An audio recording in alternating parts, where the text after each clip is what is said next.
Quand Daniel Barré écrit une lettre le 24 décembre, ce n'est pas pour le Père Noël, mais à l'adresse de 3 ministres et d'une préfète. Ce n'est pas non plus pour demander des cadeaux, mais une autorisation, celle de protéger ses administrés des produits chimiques agricoles utilisés tout près des habitations.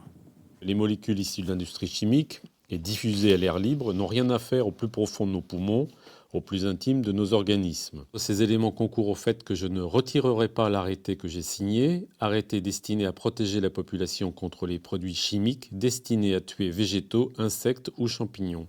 Cette lettre est en quelque sorte une réponse à la décision du gouvernement de placer une distance de sécurité entre les zones d'épandage de pesticides et les habitations de 3, 5 ou 10 mètres.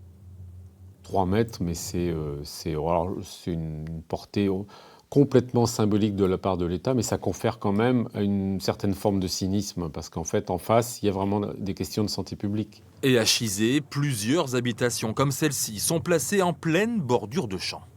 Quand l'épandage est dispensé ici, il n'y a plus qu'une chose à faire. Quand par exemple l'été on mange dehors, il n'y a plus qu'à rentrer le linge et s'enfermer dans la maison. Tu cherches à savoir. On lui fait confiance là-dessus. J'espère que ça se terminera bien pour lui. Soutenu par de nombreux riverains, le maire de Chizé ne veut pas pour autant faire porter le chapeau aux agriculteurs plus victimes que coupables. On a bien conscience que ce n'est pas un métier facile et que la plupart des agriculteurs font leur travail tout à fait correctement. Et comment l'État va-t-il mettre en œuvre des mesures pour accompagner le monde agricole à changer de façon plus vertueuse ? Malgré une probable contre-attaque de la préfète dans les prochains jours, Daniel Barré espère bien obtenir, avant la fin de l'hiver, une première victoire dans son combat administratif contre l'État.